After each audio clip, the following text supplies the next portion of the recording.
En abril de 1890, los restos de Joseph Carey Merrick fueron sepultados en una tumba sin nombre al este de Londres.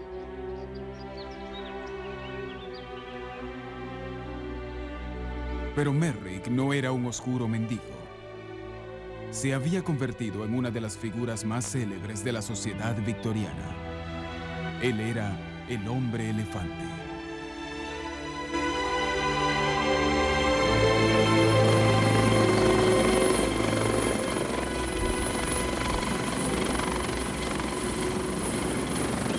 En el siglo que ha transcurrido desde su muerte, la medicina ha avanzado enormemente. Pero el caso del hombre elefante no ha sido enterrado. Este año, los médicos del Hospital Real de Londres han reabierto su historia con la esperanza de precisar un diagnóstico para la enfermedad que cobró la vida de Joseph Merrick. El diagnóstico es una historia detectivesca. Es un reto acertar en el diagnóstico. El diagnóstico debería ser una ciencia. Debería basarse en hechos.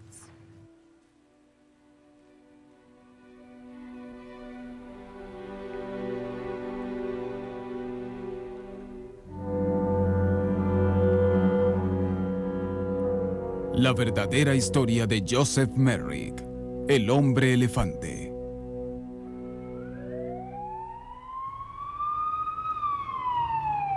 Era renombrado por sus operaciones y sus enseñanzas quirúrgicas a estudiantes.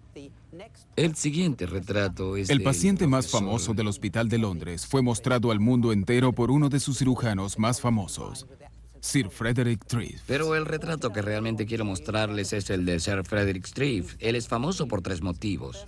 A las futuras generaciones de médicos les corresponderá completar la historia que les dejó. El doctor David Hughes, curador del Museo de Patología del Hospital de Londres. Su coronación tuvo que ser pospuesta, pero es mejor conocido por su descripción y asociación con Joseph Merrick, el hombre elefante.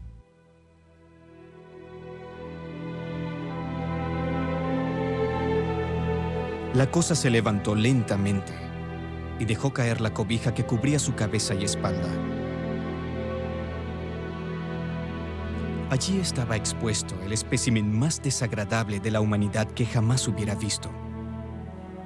En el transcurso de mi profesión me había topado con deformidades lamentables, pero jamás había visto una versión tan degradada o pervertida de un ser humano como la de esta figura solitaria.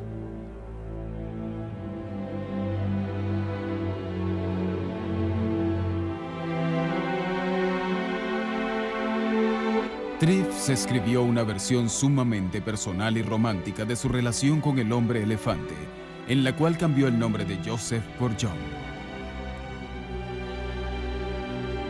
Abarcaba solo los últimos 4 años de su vida y fue ampliamente conocida a través de la aclamada película El hombre elefante.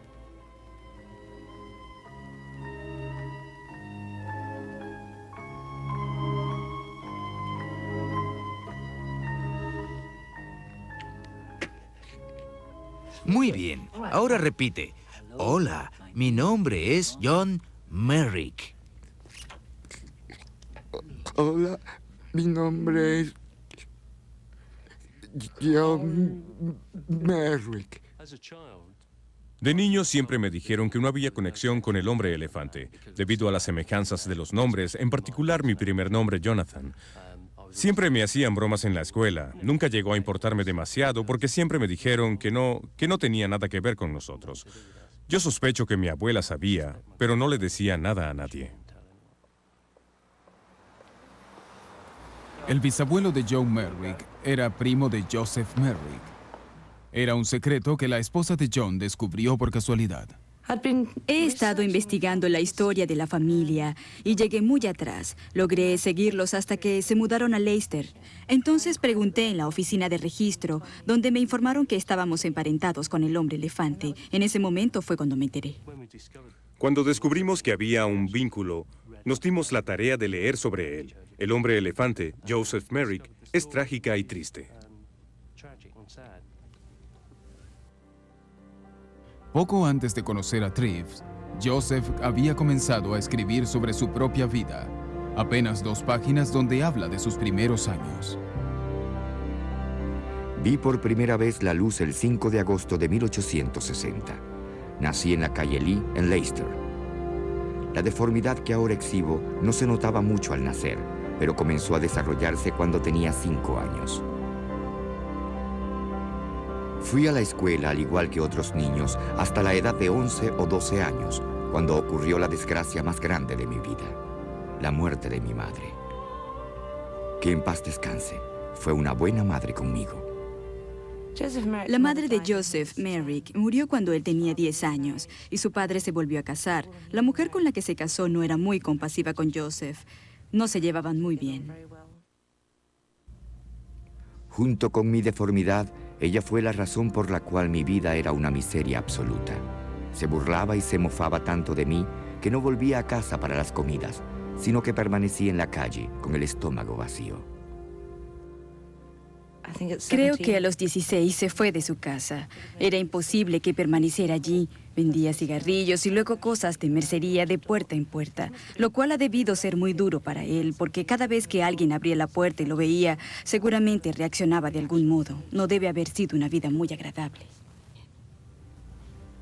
3 años después, a los 20, Joseph fue operado por primera vez.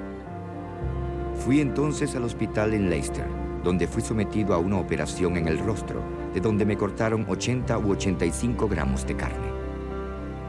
Ahora, nada podía detener la enfermedad, y Joseph se dio cuenta de que podía convertir su cuerpo deforme en algo ventajoso. Joseph era una persona muy hábil y muy fuerte. Salió a exhibirse en los espectáculos de fenómenos y lo hizo voluntariamente.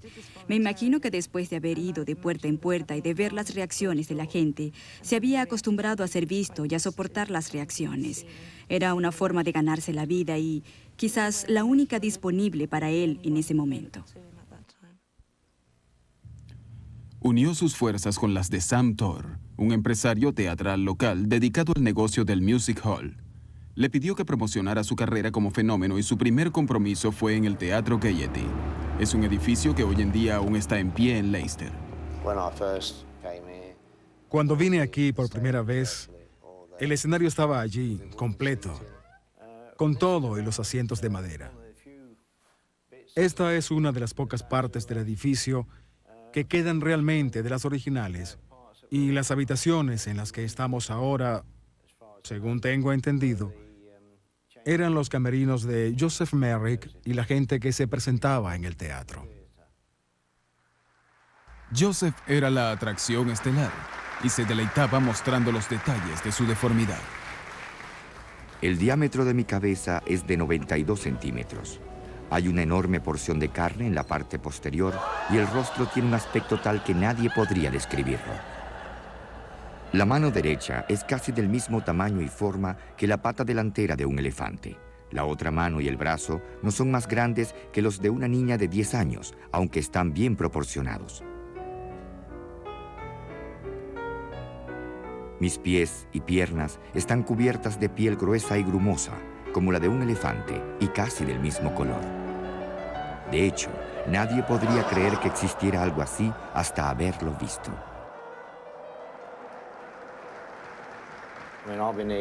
He estado aquí desde hace 16 años y durante este tiempo varias personas han venido de lugares tan remotos como Australia y otras partes de Europa, lo cual demuestra evidentemente el interés que hay en Joseph Merrick. Es increíble que estemos aquí parados hablando de esto después de tanto tiempo. Estoy seguro de que si Joseph pudiera oírnos, pensaría lo mismo. Al hacer mi primera aparición ante el público, que me ha tratado muy bien, puedo afirmar que ahora me siento tan cómodo como me sentía incómodo antes. El dinero comenzó a llover. Su carrera había comenzado y el espectáculo de fenómenos salió de gira.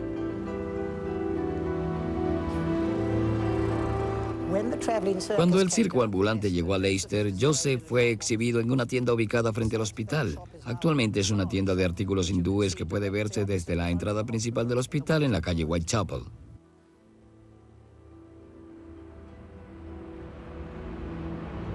Sin saberlo, Merrick se había ubicado a un paso de uno de los cirujanos más ambiciosos de Gran Bretaña. En la década de 1880, Trips era una figura brillante de la profesión médica. Oyó decir a uno de sus alumnos que había un hombre con un caso de deformidad monstruosa en exhibición en una tienda vacía. Sus alumnos sabían que él se interesaba en casos de enfermedades extrañas. Había escrito en la prensa médica sobre varios casos. Fue así que Trips se interesó lo suficiente como para ir a ver este espectáculo de fenómenos y conocer a Joseph Merrick.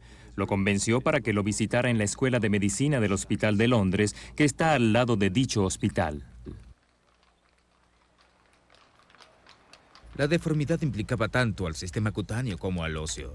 En lo que se refiere a la piel, el área afectada mostraba dos problemas distintos. Así pues, de la axila derecha colgaba un trozo de piel. Esta afección producía... El crecimiento papilomatoso era notablemente más abundante en ciertas áreas que en otras, como en el pectoral derecho. Jamás sufría de dolores de cabeza y su inteligencia no era inferior. Fue durante este examen que se tomaron las primeras fotografías conocidas de Merrick. Aquí se muestra por primera vez en televisión una serie de 4 láminas, un registro médico permanente de su terrible desfiguración.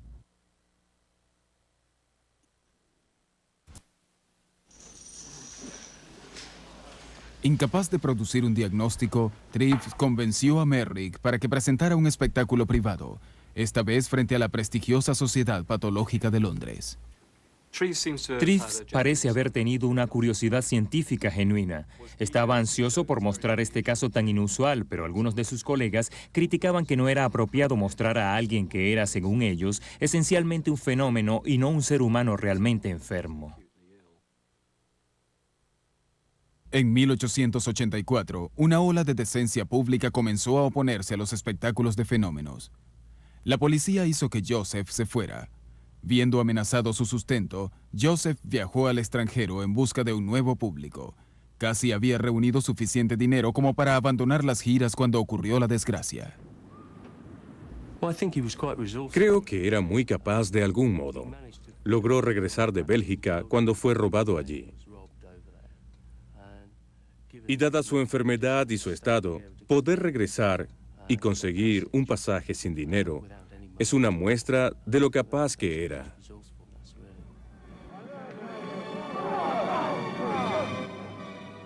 Pero luego vendría lo peor.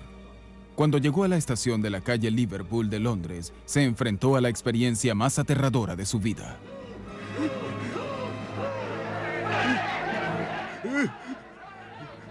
¡Alto! ¡No soy un animal! ¡No soy un animal! ¡Soy un ser humano!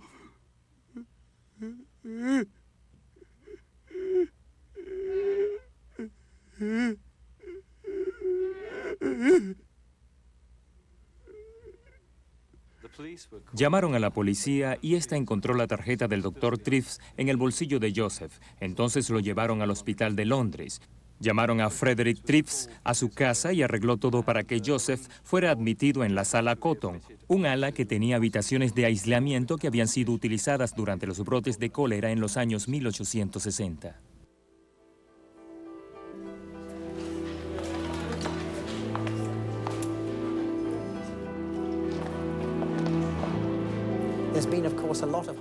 Por supuesto, el hospital ha sido remodelado y todo se ve muy diferente a como era en aquellos tiempos. Fue aquí que Frederick Trips trajo por primera vez a Joseph Merrick por su horrendo aspecto. Eso molestó a algunos de los pacientes, entonces lo trasladaron a una habitación más apartada en el ático. Trips rompía todas las normas con sus acciones, pero se aseguró de que Merrick estuviera a salvo, al menos temporalmente. En los 2 años desde que se habían visto por última vez, sus deformidades habían progresado enormemente. Olía espantosamente y era incapaz de velar por sí mismo. Pero Trips no podía ofrecerle seguridad permanente. Al Hospital de Londres no le estaba permitido admitir casos incurables y como último recurso, Trips apeló al presidente del hospital, Francis Carr Gomm, en busca de ayuda. Al editor del Times. Señor, Estoy autorizado para solicitar su importante ayuda en hacer del conocimiento público el siguiente y excepcional caso. Hay un hombre que reside en el hospital actualmente en una pequeña habitación de una de las alas del ático. Es un caso de enfermedad singular cuya causa es completamente ajena a él. Solo puede esperar una vida de quietud y privacidad que el señor Triff me asegura no podrá ser muy larga. ¿Podrá alguno de sus lectores sugerirme un lugar adecuado donde pueda ser recibido? Creo que debe haber sido algo muy inusual en el contexto de la década de 1880 escribir a un periódico sobre un paciente individual. El presidente del hospital reveló que el resultado fue el envío de una gran cantidad de cartas y una considerable suma de dinero. Habían enviado unas 100 libras esterlinas para ayudarlo. Las únicas sugerencias que recibió el presidente fue que lo enviaran a un hospital de ciegos, a un faro o a Dartmoor. Estas sugerencias no fueron tomadas en serio, pero se sabe que los lectores del Times enviaron más de 250 libras al Hospital de Londres, las cuales fueron colocadas en el fondo Merrick. Esa era una suma de dinero considerable que alcanzaba para cubrir los gastos de Joseph durante el resto de su vida. Más aún, un señor Singer ofreció pagarle 50 libras anuales al hospital si mantenía a Joseph allí. Y los archivos del comité registraron que era saludable no solo en el aspecto económico, sino que también era lo correcto. Moralmente, era lo más apropiado. Joseph fue dado de alta oficialmente como paciente y le asignaron sus propias habitaciones en los terrenos del hospital en la Plaza Bedford.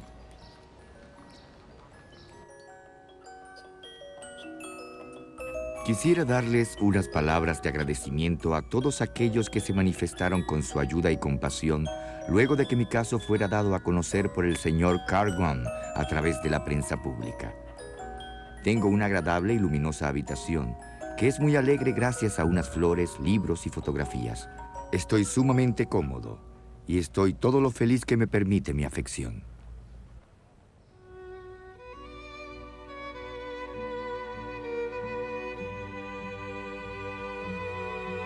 Joseph había encontrado finalmente un santuario. Según los registros escritos, parece haber estado muy feliz. Le gustaba dar y recibir obsequios, hacía maquetas y se las daba a amigos y visitantes. De las muchas maquetas que hizo, solo se conserva esta. Es una obra extraordinariamente delicada. También existe una carta de este período en el hospital. Gracias por el urogallo y el libro que gentilmente me envió. El urogallo estaba delicioso. Con todo mi agradecimiento quedo de usted afectuosamente, Joseph Merrick. Parece haber disfrutado mucho la naturaleza y sus visitas al campo. De lo que sabemos se desprende que visitaba el campo cada año. También parece haber sido muy célebre en las más altas esferas de la sociedad. Sabemos que la princesa lo visitó y que él estaba muy conmovido con su visita. De todos sus visitantes, el más fiel era su cirujano, ahora su amigo. Algo que siempre me pareció muy triste de Merrick era el hecho de que no podía sonreír. Por grande que fuera el placer que pudiera haber sentido, su rostro permanecía inexpresivo. Podía llorar, pero no podía sonreír. Triff sabía que debajo de toda la ropa fina, el hombre se deterioraba rápidamente. Su cabeza había crecido tanto que apenas podía mantenerla y su habla se había vuelto cada vez más difícil de entender. Pero ni siquiera Triff podría imaginar lo breve que sería su felicidad.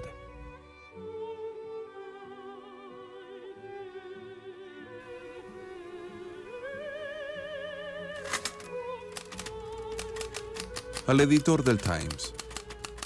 En noviembre de 1886 fue usted tan amable en incluir en el Times una carta en la cual llamaba la atención hacia... El pasado viernes, aunque aparentemente estaba en su condición de salud usual, silenciosamente murió mientras dormía. Las minutas dan fe de que se llevó a cabo un servicio funerario en la capilla del hospital. Así pues, parece que sus restos fueron tratados con enorme dignidad. Pero en vida, Joseph había hablado de que podía llegar a ser un espécimen patológico y quizás apreciaba que el hospital quisiera fervientemente conservar sus restos como una exhibición médica educativa.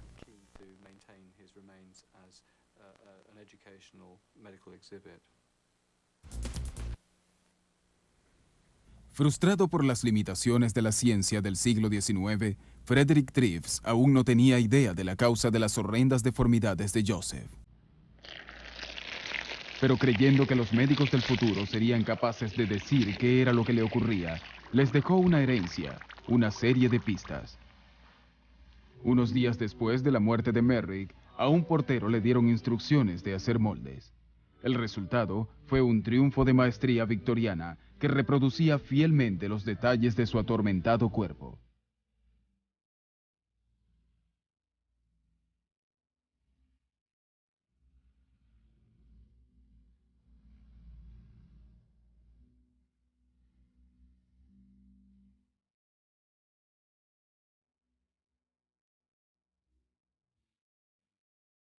Lo que se reveló adentro era aún más perturbador.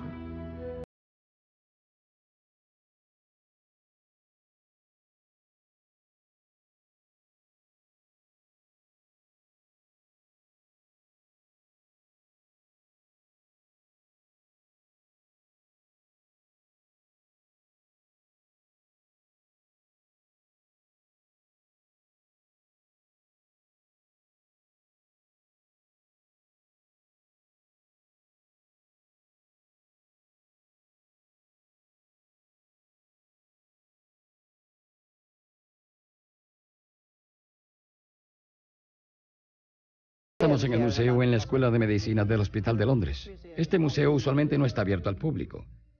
Espero que hagan buen uso de esto durante su entrenamiento como alumnos de medicina. Tenemos una de las mejores colecciones de especímenes patológicos en Londres. Nuestra colección incluía especímenes de todas partes del cuerpo. Este es el hombre elefante, Joseph Merrick. Él siempre supo que su esqueleto estaría a la disposición del estudio científico. En efecto, el interés en el hombre elefante ha continuado y los científicos y médicos de todas partes del mundo vienen a ver al esqueleto y quedan perplejos respecto al diagnóstico. Durante décadas había prácticamente tantos diagnósticos diferentes como médicos que examinaban los restos de Merrick. El profesor Gordon Seward, un experto en huesos que trabajaba en el Hospital de Londres en los años 60, fue uno de ellos.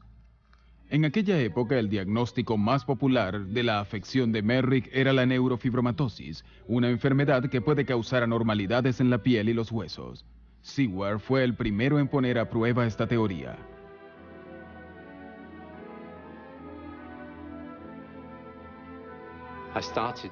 Me dediqué a observar sistemáticamente el esqueleto, comenzando por el cráneo y luego hacia abajo, las vértebras, las costillas, el esternón y la pelvis. Luego, los huesos de las extremidades. Los medí todos. Medí sus diámetros y largos.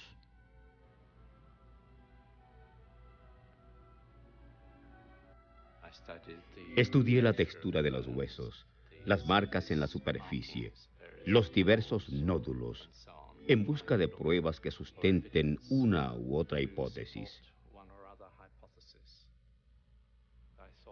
Pienso que los hallazgos en su esqueleto soportaban razonablemente el diagnóstico histórico de fibromatosis. La neurofibromatosis, o NF, es una de las enfermedades genéticas más comunes que afecta a 24,000 personas en Gran Bretaña. Es una afección del tejido nervioso que puede causar tumores benignos en cualquier parte del cuerpo, a veces conduciendo a desfiguraciones severas. En total he sido operada 32 veces, casi todas aún siendo niña. Era para mejorar mi apariencia, para hacerla más simétrica.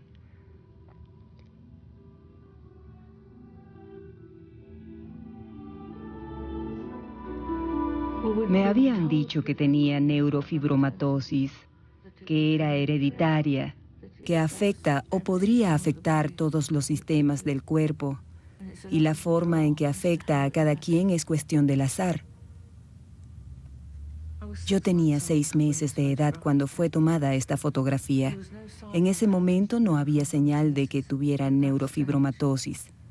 Y en realidad me entristece un poco saber que no nací con el rostro desfigurado, que es algo que ha ido ocurriendo durante el tiempo que he tenido esta afección. Me recuerda lo que pudo ser y no es. Poco después de comenzar la escuela, la gente me miraba fijamente.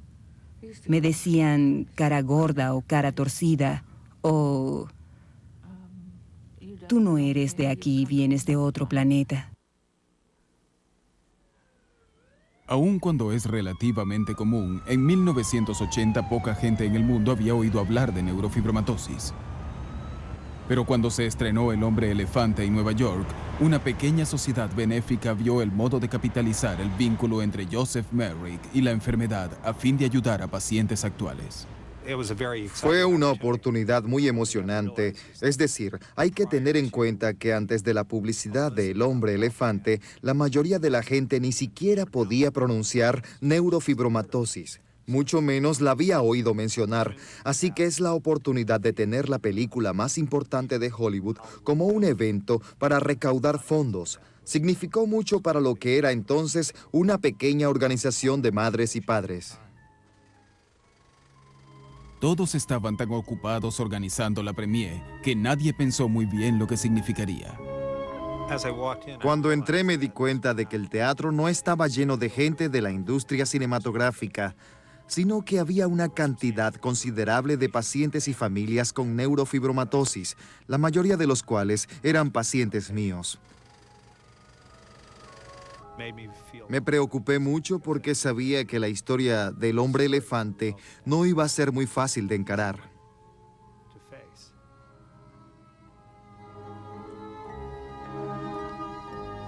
No creo que la gente llorara desconsoladamente, pero puedo afirmar que me sentí muy abatido durante la exhibición. Me sentí muy incómodo al imaginar lo que podrían pensar algunos de los padres de niños con esta afección al ver a este individuo grotesco proyectado en la pantalla.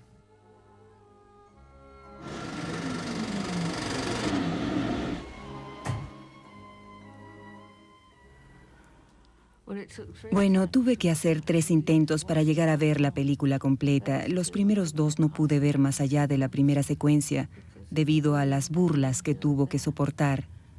Me transportó de inmediato a los parques donde se habían burlado de mí también, y no podía tolerarlo, así que la quitaba. La premiere tuvo el efecto deseado. La NF pasó a primer plano.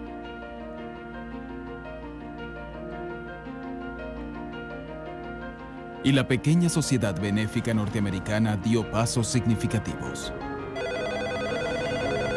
Good morning, the NF Foundation. This is Fran. Good morning, you've reached the National Neurofibromatosis Foundation. Buenos días, Fundación NF. Habla Cassandra. ¿Puedo ayudarlo?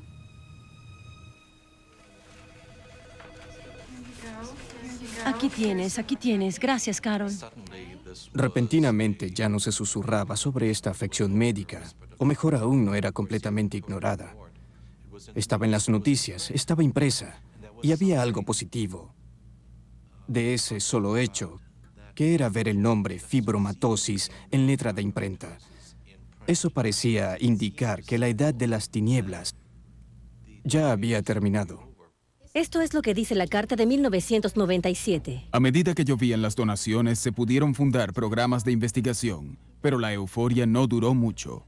La asociación con Joseph Merrick tuvo impredecibles efectos secundarios.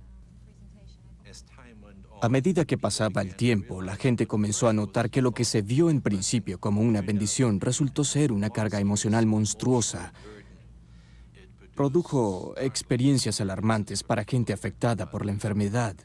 Comenzaron a llamarlos hombre elefante, y eso era doloroso. No se había vuelto a ver a alguien como Joseph Merrick. De hecho, la mayoría de los pacientes no se parecía en lo absoluto al hombre elefante. Y comenzamos a dudar de si la asociación no era más perjudicial que beneficiosa. tiene consecuencias para todos nosotros, porque la gente tiende a asociar neurofibromatosis con él. Y a muchos no les gusta porque creen que terminarán tan terriblemente afectados como él. Uno pequeño. Vamos a ver, ahora da una vuelta, ¿sí? Una de las razones para el pánico es que mucha gente con NF lleva una vida completamente normal, prácticamente sin notar que algo anda mal. Es una mancha marrón pálido o café, por lo cual los médicos la llaman café olé. Para Oliver Walker, de 6 años de edad, NF solo significa unas pequeñas manchas en la piel.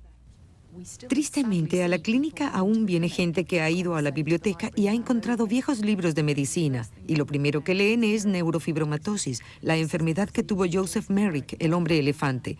Y si el paciente acaba de recibir malas noticias, cree que eso es lo que le ocurrirá. O gente que ha pasado meses observando a sus hijos creyendo que repentinamente se convertirán en algo como el hombre elefante.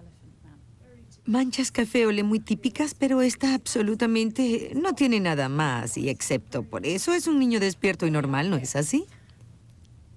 Si se tiene NF, las primeras señales que se ven son las manchas café olé y generalmente aparecen en el primero o segundo año de vida. Es todo, vimos una aquí y otra allí, ¿cierto? Oh, muy bien. Tengo muchas. ¿Tienes muchas? En realidad no representan ningún peligro médico y de hecho el 10% tiene una o dos. Solo que en el caso de la NF muy característicamente se ven 6 o más. Entonces, como médico, uno puede saber que el diagnóstico de NF es casi definitivo. Pero a principios de los 80, 2 médicos norteamericanos comenzaron a cuestionar el diagnóstico de algunos pacientes con NF. Habían visto una cantidad de niños que presentaban anormalidades adicionales que no parecían encajar. El profesor Mike Cohen y su colega habían descubierto un mal completamente nuevo. Se dio a conocer con el nombre de síndrome de Proteo. Proteo era un dios griego que podía cambiar voluntariamente de forma para evitar ser capturado, y ya que el síndrome de Proteo tiene tal variedad de hallazgos distintos, era un nombre muy apropiado. Cuando llamaron a Mike Cohen para que viera a un niño que supuestamente se parecía al hombre elefante, comenzó a pensar. Tanto John Tibbles como yo sabíamos que se pensó que Joseph Merrick tuvo neurofibromatosis. Ya que la neurofibromatosis y el síndrome de Proteo se habían confundido en nuestro paciente, nos preguntamos si Joseph Merrick habría tenido el síndrome de Proteo. A diferencia de la NF, el síndrome de Proteo es muy poco frecuente. Puede causar el crecimiento excesivo de cualquier tejido del organismo, lo cual conlleva a todo tipo de desfiguraciones.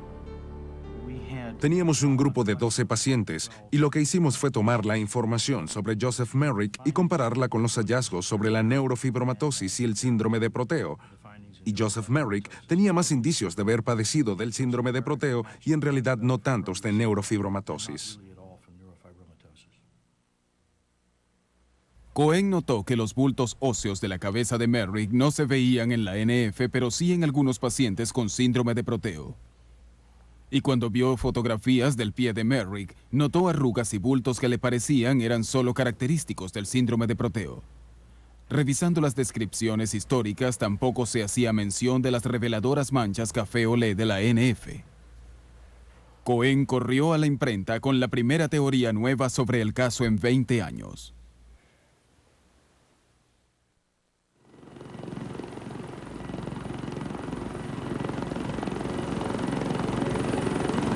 Cien años después de su muerte, es hora de que el paciente más famoso del Hospital de Londres sea examinado de nuevo.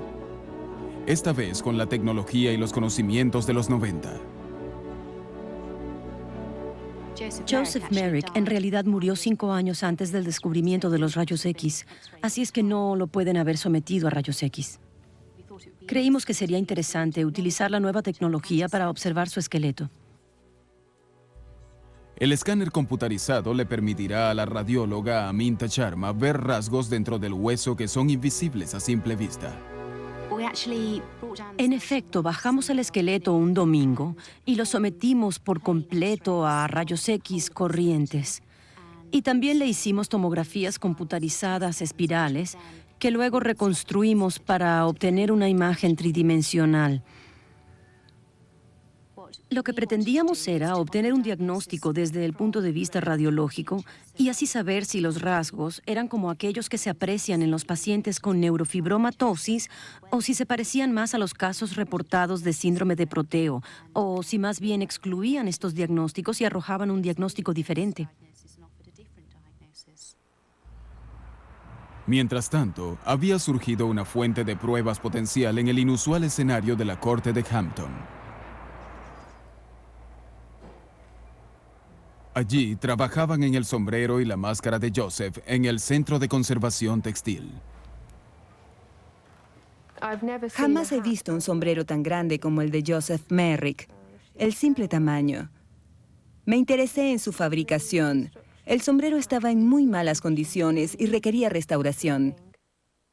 Visto más de cerca, el velo reveló algo inesperado. Me emocioné mucho cuando vi las manchas en cuanto a la conexión con Joseph Merrick. Pensé que se podría extraer el ADN. Contacté varios laboratorios privados para ver qué tan lejos podían llegar las pruebas forenses. Las manchas de saliva eran demasiado viejas como para proporcionar la esperanza de ver el ADN, pero podía haber una fuente opcional. El Hospital de Londres llamó a un experto para que examinara el esqueleto. El primer problema del Dr. Nalin Sacker era dónde hallar un poco de ADN. El asunto es que el esqueleto ha sido sumergido en cloro 2 veces y eso eliminaría todo tejido orgánico del cual pudiéramos aspirar a obtener el ADN. Me parece que el ADN de un diente sería una apuesta más certera. El mismo tratamiento que había preservado el esqueleto resultó ser el mayor obstáculo. Eso siempre ha estado en el cráneo. ¿Puedes tallar directo hasta la pulpa? Oh, sí. ¿Y tomar una muestra? Espero abrirla como lo haría para un procedimiento endodóntico habitual. El odontólogo John Richards debe asegurarse de que todo esté esterilizado para no contaminar la muestra.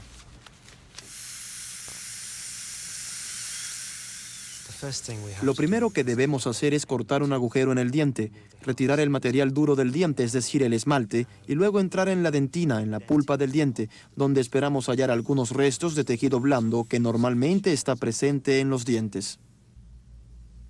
Ya tengo acceso a la cámara pulpar. Ahora le estoy quitando la tapa en alguna parte.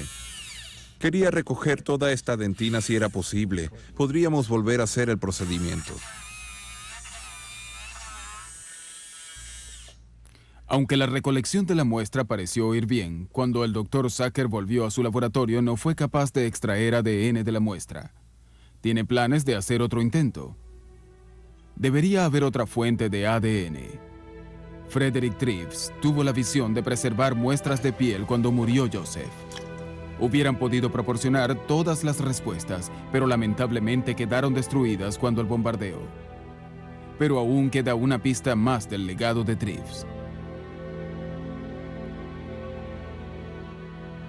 El Dr. John Harper del Hospital Grey Ormond Street probablemente ha visto más casos del extraño síndrome de Proteo que nadie más en Gran Bretaña. También tiene pacientes con neurofibromatosis. Como dermatólogo, puede examinar la piel de Joseph a fondo utilizando los moldes. Obviamente tenía bultos muy prominentes. ¿Puedo preguntar si estos bultos son óseos o qué tanto es tejido blando, piel y carne inflamada? Bueno, es casi seguro que fuera una combinación de ambos, como mitad y mitad. Hace unos años vino un par de patólogos norteamericanos. Creo que ubiqué ciertas cosas cuando pensaba en los distintos diagnósticos posibles, así como los crecimientos óseos pueden apreciar lo que yo creía que era piel irregular engrosada. Sí, creo que esta es piel gruesa e irregular y esto es hueso, así que se puede ver cómo la piel reposa sobre el hueso. Sí, tenía una pierna más larga que la otra, así que tenía un zapato especial, pero caminaba por Whitechapel con un palo. Ver esto me impresiona enormemente. Esta clara diferencia entre lo que era piel normal y esta piel muy gruesa, irregular y quizás con verrugas en el otro brazo. De hecho, si veo el molde principal en la pared torácica, Hay una clara demarcación entre lo que es piel anormal y esta zona que probablemente es normal. Joseph mismo dice haber sido normal cuando nació y que comenzó a tener tumores particularmente alrededor del rostro cuando tenía unos 20 meses. Se presume que las anormalidades hubieran sido... Examinar los moldes y leer la literatura sobre Joseph Merrick provocó que este se hiciera realidad. Era casi como examinarlo. Casi podía sentir al tacto todo lo que había leído y de cierto modo eso me ayudó en el sentido diagnóstico. Frederick Trives no fue capaz de diagnosticar la enfermedad de Joseph Merrick, pero ha permitido su herencia a los médicos de la actualidad aproximarse a resolver el misterio que aquejaba al hombre elefante. Estos quizás sean los rayos X más inusuales que jamás haya visto. Su mano derecha exhibe un crecimiento del anular y el pulgar derechos que se ve en la neurofibromatosis, pero también es un rasgo distintivo del síndrome de Proteo. Estas radiografías del cráneo en realidad se asemejan a un mal llamado displasia fibrosa. Pero si se observa en combinación con el resto del esqueleto, entonces el diagnóstico ya no encajaría. Al ver sus piernas, si observamos este hueso solo, parecería la enfermedad de Paget, pero en realidad eso tampoco encaja porque esa enfermedad afecta a pacientes mucho mayores. Creo que si nos dieran todas estas radiografías por separado, cada una nos conduciría a un diagnóstico diferente. La combinación de los rasgos nos condujo a un diagnóstico y nos alejó de otro. Sentimos que el síndrome de Proteo y no la neurofibromatosis causaba estos cambios.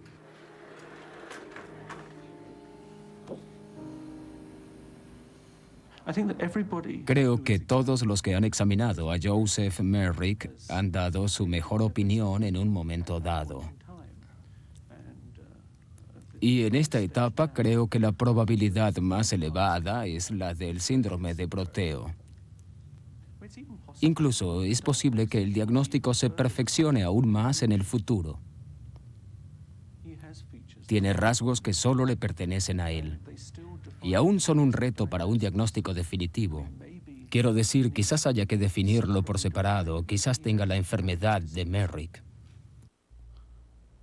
Sea cual sea el diagnóstico eventual, la enfermedad de Joseph no ha recurrido en la familia Merrick. No me siento mal en lo absoluto por estar ligado a Joseph Merrick. La forma en que reaccionó y el modo en que vivió su vida creo que fueron formidables. Era una persona ilustre por derecho propio. E históricamente fue muy importante en lo que se refiere a la medicina. Creo que quizás nos ha ayudado a comprender algunos de estos grupos de enfermedades y de algún modo sigue contribuyendo con conocimientos médicos. Así es que si alguien se le acercara con un niño que tuviera un mal similar en fase inicial, ¿sería usted capaz de impedir que eso se desarrollara hasta ese punto? Lo que creo es que hay mucho que pudiéramos hacer, sin duda. Necesitaría la participación no solo de un especialista de la piel como yo, sino que requeriría un cirujano plástico para retirar ese tejido, para reconstruir el brazo, para hacerlo más ligero y funcional. El cráneo es un problema grande, y creo que sin duda pediríamos la opinión de cirujanos craneofaciales, particularmente por las grandes lesiones óseas. Estoy seguro de que algo pudiera hacerse para aliviarlo quirúrgicamente. Todos están de acuerdo en que Merrick no tenía NF. Los adelantos médicos nos dicen que aquellos que nacen con desfiguraciones severas no sufrirán físicamente como le tocó a él. Pero muy poco ha cambiado para disminuir las cicatrices emocionales y psicológicas.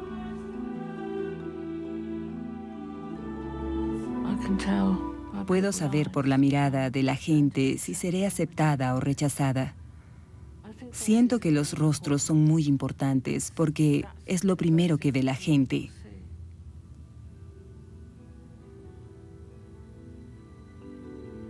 Y si no les gusta lo que ven, no van más allá. No lo ven a uno como una persona. solo lo ven como una desfiguración facial y algo que no está del todo bien. Ven el rostro, pero no lo ven a uno.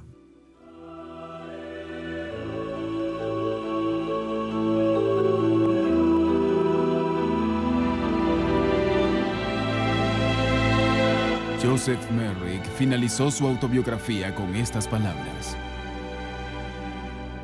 Cierto es que mi forma es algo extraña, pero culparme es culpar a Dios. Si pudiera crearme de nuevo, no fallaría en agradarles. Si pudiera abarcar de un polo al otro o apresar el océano en un salto, sería medido por mi alma. La mente es el parámetro del hombre.